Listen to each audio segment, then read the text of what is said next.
Obrigado a você que tem compartilhado, tem mesmo comentado, tem levado à frente todos esses vídeos, falando um pouquinho do testemunho dos santos, como sempre nos enriquecendo com os comentários e também trazendo novas notícias, fontes. Lembrando sempre que nós temos um pouco desta limitação do tempo, mas vocês podem se aprofundar. Nós queremos deixar aqui aquele gostinho, aquele desejo de poder aprofundar mais sobre a vida dos santos. Por isso, você que tem esse interesse, este canal oferece o testemunho diário dos santos. E também deixamos semanalmente para vocês conteúdo sobre espiritualidade. Vale a pena aí entrar já no conteúdo que já está disponível para você e aprofundar no caminho de santidade. Vamos juntos para o santo de hoje.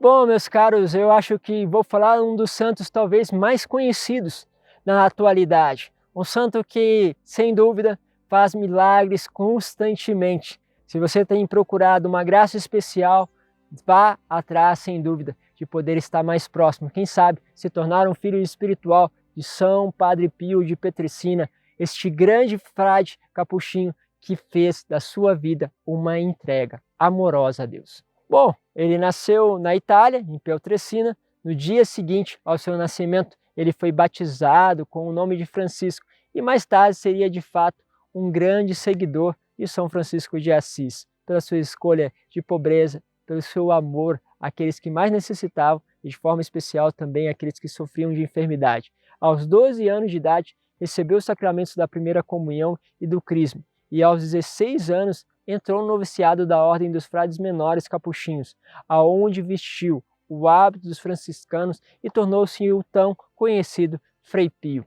Terminado o ano de noviciado, fez a profissão dos votos simples e depois dos votos solenes. Mais tarde, depois da sua ordenação sacerdotal no convento de Beneveto, em Padre Pio, como era chamado, ficou doente, tendo que voltar justamente para casa para tratar da enfermidade e lá apenas permaneceu. Quando ele voltou, ele foi enviado para o mosteiro onde ele é conhecido e até hoje se tem as peregrinações que é São Giovanni Retorno. Lugar aonde viveu até a sua morte. Padre Pio passou toda a sua vida contribuindo ali para a redenção do ser humano, cumprindo uma tarefa muito bonita de guiar espiritualmente os fiéis, celebrando a Eucaristia. Para ele, sua atividade mais importante era, sem dúvida, a celebração da Santa Missa e as confissões, da qual ele dedicava praticamente todo o seu tempo. Os fiéis que dela participavam sentiam a importância desse momento, recebendo a plenitude, a espiritualidade de São Pio. No campo da caridade social, ele esforçou-se para aliviar os sofrimentos dos miseráveis e de tantas famílias, fundando aquela casa que nós conhecemos como casa de alívio do sofrimento. Um grande caminho, grandes testemunhos se vê, testemunhos de bilocação, testemunho realmente de pessoas curadas, um dom de ciência extraordinário. Muitas pessoas chegavam a São Padre Pio e ele já conhecia aquelas pessoas. Quantas vezes alguém dizia assim: Padre, queria que o Senhor me adotasse como filho espiritual. Ele dizia: mas eu já te acompanho. E a pessoa ficava: mas como?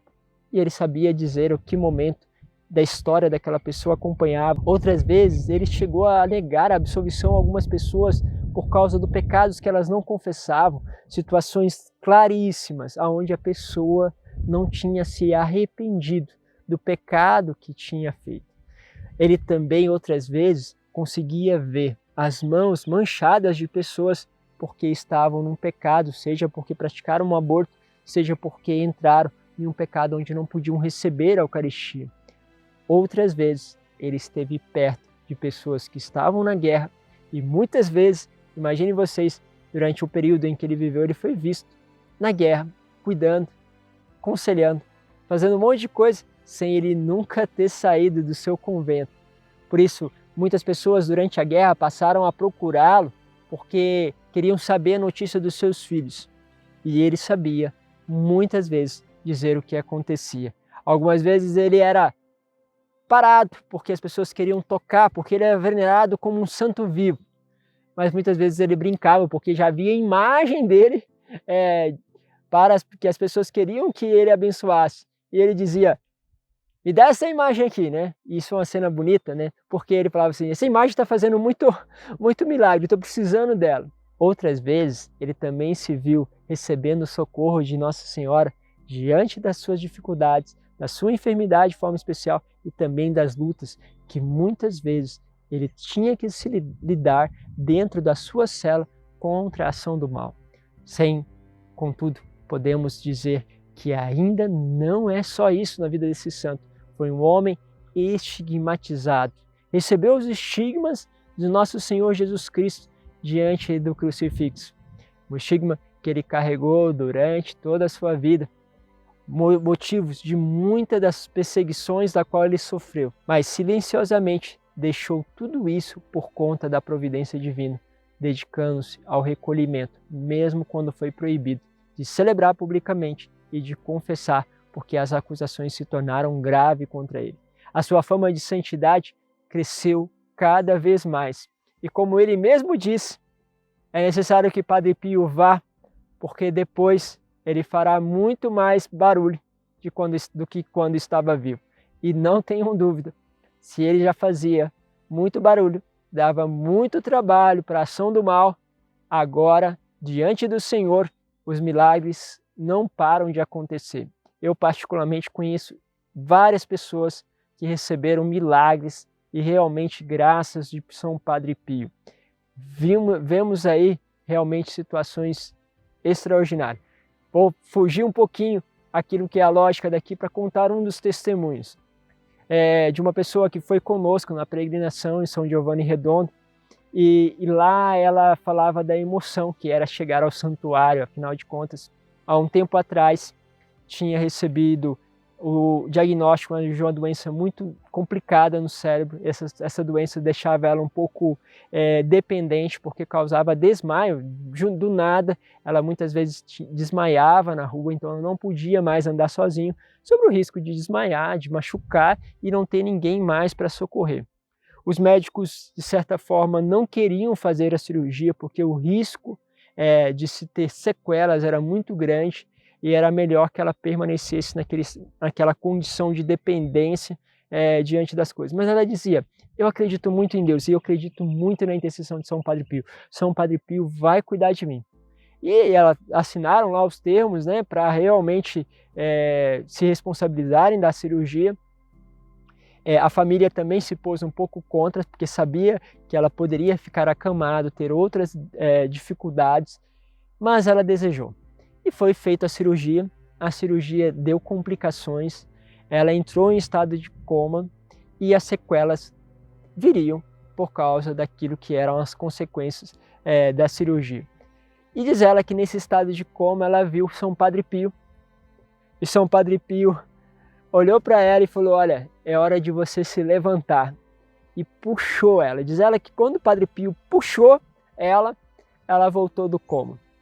E mais um milagre de São Padre Pio pela intercessão dele. Depois de que foi puxada deste coma, ela voltou sem nenhuma sequela, sem nada, como se a cirurgia tivesse alcançado o sucesso máximo. E aí, mais uma vez, os médicos não sabiam explicar o que tinha acontecido, mas a fé já tinha respondido. Aquele grande homem, aquele grande santo, mais uma vez tinha intercedido diante de Deus e dado, através da sua intercessão, uma graça àquela filha espiritual. Por isso, ela se emocionava diante de estar ali da presença, porque ainda os milagres não acabaram, seu corpo estava incorrupto, está lá de uma forma tão viva que realmente parece que nós podemos tocar São Padre Pio. O estado do seu corpo é muito próximo, por exemplo, do estado do corpo de Santa Bernadette, que parece realmente mais viva do que nós. E ali você percebe este sinal da graça, de uma vivência espetacular. Eu tenho tantas coisas para falar de São Padre Pio, vale a pena se aprofundar. Se você ainda não viu o filme dele, vá, assista o filme de São Padre Pio. Este homem é um daqueles homens, como diz alguns, que vem de vez em quando visitar-nos, pela graça de Deus, de séculos em séculos. Homens extraordinários. Por isso, aproveite, aprofunde e hoje peça também a graça a São Padre Pio de se tornar um filho espiritual dele. Deus vos abençoe, Pai, Filho e Espírito Santo. Amém. Te espero amanhã para mais um Testemunho dos Santos.